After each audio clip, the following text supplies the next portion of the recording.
సభకు నమస్కారం. మిత్రులారా, ఏదైతే ఇవాళ ప్రపంచ ఆదివాసీ దినోత్సవం ఈరోజు ఇక్కడ జరుపుకుంటున్నామో ఆ విషయాలన్నీ కూడా మన హైకోర్టు న్యాయవాది శ్రీమన్నారాయణ గారు మీకు అందరికీ చెప్పి ఉన్నారు. కానీ ఆ విషయాల్లోకి నేను అయితే లోతుగా వెళ్ళను. నాకు ఇచ్చిన టైం 2 నిమిషాలే కనుక నేను ఇక్కడ ఉన్న స్థానిక సమస్యల మీద మీ అందరితో గతంలో మమేకమై ఉన్నాను కనుక అనేక సమస్యలు ఉన్నాయి.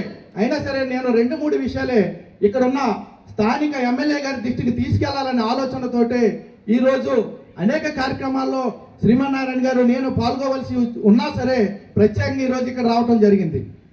సార్, ఏదేమైనా సరే ఇక్కడ కాలనీలో ఉన్నట్టు సమస్యలు ఏంటంటే ముఖ్యంగా వీళ్ళందరూ కూడా రాత్రి అనక పగలనక ఈ గోదావరిలో ఏటకెళ్ళినప్పుడు అనేక సార్లు వీళ్ళ ప్రమాదాలు కూడా గురవుతున్నారు.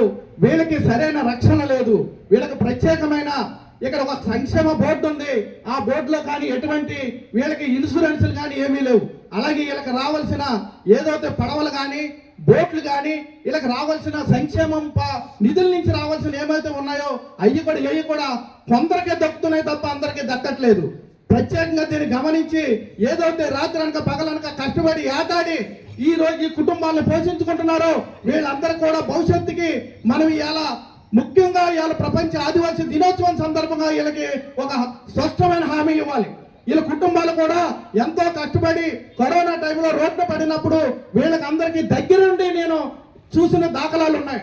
ఏంటంటే వీళ్ళ పిల్లలు కూడా ఏదైతే రీతిలో ఏదైతే పనిచేస్తున్నారో వీళ్ళ పిల్లలను కూడా అదే రీతిలో ఏదైతే 10th కానీ కనీసం ఇక్కడున్న పక్కన స్కూల్లో కానీ చదివించకుండా వాళ్ళతో పాటు ఇంట్లో పనిచేస్తే ఇంటికి తీసుకెళ్ళిపోవటం, వాళ్ళు ఏటాడితే ఏటకి తీసుకెళ్ళిపోవటం జరుగుతుంది. ఇదేమైనా ఇక్కడ ఉన్నటువంటి యానాదు కాలనీలో పిల్లల్ని ఇక్కడ ఉన్నటువంటి ఏదైతే స్కూల్ యాజమాన్యం ఉందో ప్రత్యేకమైన బాధ్యత తీసుకుని ఎంఈఓ గారికి మీరు ఇన్స్ట్రక్షన్స్ ఇస్తే ఖచ్చితంగా దాన్ని అమలు చేస్తారు. ఏ ఒక్క విద్యార్థి కనీసం మినిమం 10th వరకు చదివించే బాధ్యత మీ 5 సంవత్సరాల టైంలో ఇక్కడ ఉన్న అధికారులకి టీచర్స్కి ఒక ఇన్స్ట్రక్షన్స్ ఇస్తే ఖచ్చితంగా ఎక్కడికి పోరసారు వీళ్ళు మినిమం మన కొవ్వూరులో డిగ్రీ దాకా ఉంది. కనీసం 10th వరకు వెళ్తే అక్కడి నుంచి ఆటోమేటిక్ ఇంటర్మీడియట్ కూడా వెళ్తారు. వాళ్ళ విద్యతోనే వాళ్ళ భవిష్యత్తు తరాలు మారితే కనుక ఆ విద్యకి మన పూర్తి సహాయ సహకారాలు ఏమి అక్కర్లేదు. ఈ పక్కన ఉంది ఎంఈ ఆఫీసు, ఈ పక్కన స్కూళ్ళు ఉన్నాయి. ఎవరైనా సరే మీ పిల్లల్ని ఎక్కడైనా బయటికి పని పంపిస్తే మీ మీద యాక్షన్ తీసుకుంటాం.